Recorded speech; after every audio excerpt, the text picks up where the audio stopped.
taxaw ci kanamu haute cour de justice on ne savait pas le pourquoi waaye Junior moom moo toog sax bay wax li nga xamante ni dund na ko muy une corruption waaye dañuy jàpp ni ba tey présumé corruption la comme ni ñu koy waxee alors tey li nga xam ni moo ci xew ginnaaw bi ñu ko dégloo moom Ismaïla Madior Fall ba noppi mujj ko placé sous bracelet électronique ndax jàpp nga ni lu mooy li war du moment où que ñeneen ñi nga xamante ni muy le corrupteur ak ki nekkoon intermédiaire maanaam ki doon dox mbir yi ñoom placé nañ leen sous mandat de dépôt. waaw maman dama bëggoon rek si vous permettez avant may ñëw déjà si commentaire bi may def ci son placement sous bracelet électronique wax xool un peu ndax li nga xamante ne moom le ministre wala ancien ministre Ismaïla Madior Fall si je puis dire ainsi def ndax loi da ko réprimer wala lan la ci code pénal wax boo xoolee article 157 mën naa ne ba 153 du code de procédure pénale ci loolu lay wax te boo xoolee article diggante 157 158 159 ba 162 daanaka article boo ci gis rek moom il est condamnable parce que au-delà du simple fait que moom mu nekk un corrompu ci ay kàddoom dafay feeñal aussi ne que moom complicité la def ak ki nga xamante ne moo di comment ça s'appelle Cheikh nan Cheikh Gueye mais au-delà de ça aussi dafa am loo xam ne li ñu naan corruption passive nga xam ne article 159 du code de procédure pénale sénégalais daf ko réprimer parce que bu fekkee dañ ne nit ki dafa profitoo ci station bi mu nekk ngir obtenir ay faveur wala soit mu accorder nit ay faveur loolu ça peut être considéré comme une corruption passive daanaka article boo ci gis rek te dañ ne bu fekkee da nga nekk un haut fonctionnaire muy magistrat avocat wala ministre de la justice bu fekkee da nga def njombe yu ni mel dañuy jàpp ne loolu c'est des circonstances aggravantes yoo xam ne ni maanaam loi bi dafay exercer wu de façon très dure maanaam moom li mu def minimum c'est 5 ans bu fekkee àtte nañ ko ci yoon selon le code pénal bien sûr ci foofu laay waxee parce que des fois day baax aussi ñuy indi un peu ce que prévoit la loi parce que bëri na ci ñoo xam ne da ngay wax ñuy toog seen kër wala toog ci commentaire naan ñii li ñuy wax xamuñu ci dara wala dañuy politique wala jàpp ne ñun dañuy on est partisan wala ci affaire yooyu lañ nekk boo xoolee factuellement Ismaïla Madior Fall moom moo condamné boppam parce que rien waxul amul dara loo xam ne ni firndeel na li nga xamante ne mooy accusation yi nga xam ne Cheikh Gueye def na ko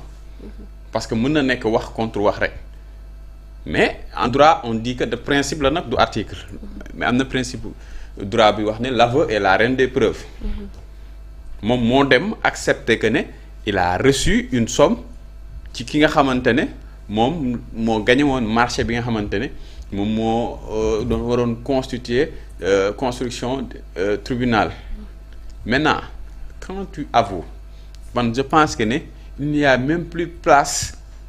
au doute enquête yi sax de façon linéaire lañ ko war a def parce que yow mi nga xamante ne moom lañ yow lañ accusé yow yaa toog ci télé nga nangu que ne dañ la corrompre après maintenant on peut parler de la sémantique ay non même si dafa bañ voilà ay kii il m'a offert gracieusement je l'ai retourné diplomatiquement mais on sait tous que ne loolu amul fenn fu yenu maanaal foo ko mën a teg amul benn tribunal boo xam ne mënu nga fa taxaw di wax naan non jox maa jox xaalis ma kii ko te encore plus grave jot nañ ay information yoo xam ne nii am na député bu ko confirmé ne waa ji bi mu ko joxee 50 millions yi il a gardé ça 2 mois moom Ismaïla Madior Fall 50 millions yi valise bi téye na ko 2 mois ci këram xawma bureau ba pare di laajte waat soo ko delloo ba pare avant te d'après les informations yu ñu wax ci laay ñëw li tax mu delloo ko parce que reliquat bi nga xamante ne la ko waa ji waroon jox la ko joxul mu bon du ma ne mer wala en tout cas mu delloo ko. donc il avait déjà accepté. voilà donc mu nekk c'est des faits graves yoo xam ne ni yaakaar naa ne pour un fonctionnaire li ci loi bi wax c'est très sévère wax naa ko fii. la peine c'est minimum 5 ans. maintenant man je partage l'avis de Daouda sur li nga xamante ne mooy moom lañ def comme quoi placé nañ ko ba pare mettre ko sous bracelet. Au-delà du simple fait Daouda li nga wax ne ñoom ay complices lañ mooy que ne ki nga xamante ne mooy le dénonciateur dañ ko placé sous mandat de dépôt. ki nga xamante ne moo nekkoon potentiel témoin bi mooy directeur des cours et tribunaux xaw ma. construction moom aussi placé nañ ko sous mandat de dépôt mais le principal accusé ñu yóbbu ko sous bracelet bon loolu man comprendre ma et man bon de façon générale je me dis que ne ñun même ñi nga xamante ne ñooy àddu ci presse bi on doit faire benn travail sur nous de moins en moins de commenter les décisions de justice parce que waruñu bokk ci li nga xamante ne mooy fragiliser justice cette perception que justice dafa jàng wala yooyu noonu mais face à certaines décisions quand même il est naturel qu'on se pose des interrogations parce que bu fekkee ni le principal accusé dans un dossier il est en liberté entre guillemets alors que ñi nga xamante ne ñoo nekkoon le dénonciateur wala le supposé témoin ñoom ils sont en prison nañu utiliser suñu xel tuuti parce que loolu soo ko defee tu n'encourages pas tey jii ni yeneen mbir yu mel nii bu amoon amaana nit bu naroon sax def dénonciation wala dara duñ ne man bu fekkee ni lii su ma kiyee waaj man maa nar a tëdd à sa place man te maa toog rek te noppi parce que quand même pour man décision de justice boo xam ne ni au-delà du dispositif dafa am esprit loi c'est-à-dire c'est pour contrer pour combattre la corruption mais dafa am noo koy combattre bu fekkee nit ki bu ñëwee dénoncer nga jàpp ko tëj ki mu dénoncer nag nga ne ko yow léegi baa ma takkal la bracelet xam nga la sur telle ou telle considération mais au-delà de ça dafa am beneen troisième facteur ba leen fàttali ko Ismaïla Madior Fall bi nga xamante ni dem na Assemblée nationale ngir layal li nga xam ne moo di introduction du bracelet électronique dans le corpus juridique sénégalais nga xam ne mu nekk benn instrument boo xam ne nii da doon bokk ci lii wàññi ñu naan fees bi nga xam ne kaso yi fees nañ ko muy décongestionner un peu ak mu nekk des peines alternatives lu ñuy woowee les peines alternatives nga xam ne dañuy jàpp ne nit mun nañ ko tëj sans pour autant mu nekk ci kaso donte lu nekk loo xam ne ni kaso il n'est pas libre c'est ça. voilà waaw day am benn restriction boo xam ne ni daf koy am ci wàllu ay déplacement et cetera mais au-delà de ça aussi man jàpp naa ne moom fu mu taxawee wax ne carrément bi muy layal loolu moom moo taxaw Ismaïla Madior Fall j'ai la vidéo mu ne am na ci yenn délits yoo xam ne bu ñu la ciy topp bracelet électronique kenn mënu la ko takkal te daf ci bokk mu ne détournement de deniers publics daf ci bokk crime bokk viol xëy na boobu moom bu mu doon wax da doon jàpp ne xëy na ku ci mel ni Ousmane Sonko wala yooyu noonu moom il est hors de question ñu takkal ko bracelet électronique donc mu nekk loo xam ne ni ay mbir yoo xam ne ay bizarreries yoo xam ne ni dañ koy constater mais bon on va pas s'appesantir là-dessus parce que jàpp naa ne tey bon li nga xamante ne ñoom ñoo nguur loi moo leen jox ñu mën a apprécier donc bu ñu jëlee décision aussi il faut ñu accepter ko. bon bu ñu jëlee foog ñu accepter ko mais ja nga siñor atum 2021 ba 2024 réew mi au-delà Macky Sall mi ko yàqoon justice yoonum Sénégal am na foo xam ne bu ca liggéeyoon la mu waroon liggéey Azoura Fall li mu dund du ko dund justice am Sénégal bu liggéeyoon dëgg-dëgg li mu waroon liggéey Ousmane Sonko day nekk candidat yoonum Sénégal bu liggéeyoon dëgg li mu liggéey je te le jure 80 personnes du ñu ñàkk seen bakkan et c'est pas pour rien ay nit jubali woon fi nga xam ne mooy vis maanaam campus imagine si mbir mi li gën a metti sénégalais yi au-delà si Macky Sall dafa am mbir bu ñu bëggoon lijjanti mooy yoon Sénégal yoonum Sénégal au moins xam tàmbale naa am yenn pas yu muy dox mais dëgg-dëgg bu nekkee ne yoon dañ koy rendre au nom du peuple et que le président de la république fii laa la koy waxee le président de la république moo njëkkul ànd ci yoon bi ni mu doxee moo ko njëkk a wax moo ne les sénégalais ñoom dañoo war a jóg wax ci yoon bi ni muy doxee Ousmane Sonko nga gis ko ne ñu agressé ay nitam mu door a jóg wax ci li nga xam ne moo di yoonum Sénégal daa am loo xam ne dañ ko jaayoon lay sénégalais mooy bu ñu ñëwee dañuy bàyyi nit ku nekk jouer li nga xam ne moo di liggéeyam def li nga xam ne moom la war a def séparation pouvoir yi et c'est pas pour rien encore une fois le président de la République Bassirou Diomaye Diakhar Faye lu tax nangoogul génn conseil supérieur ci mbiru magistrature yooyu te damaa jàpp ne waragu faa jóge waaw mais parce que deux fois.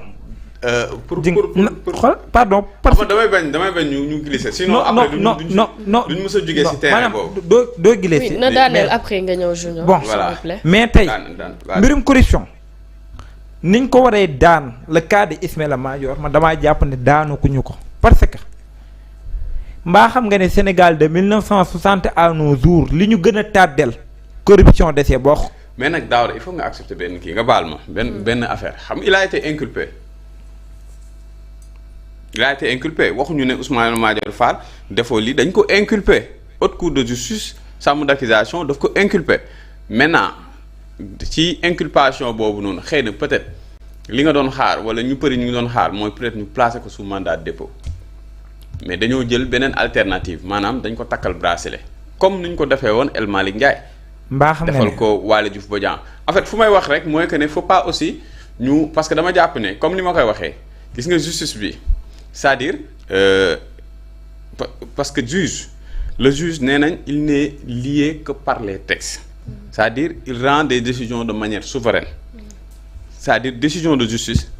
nekkul loo xam ne nii maanaam le président de la République il n'a pas la prérogative pour commenter ko.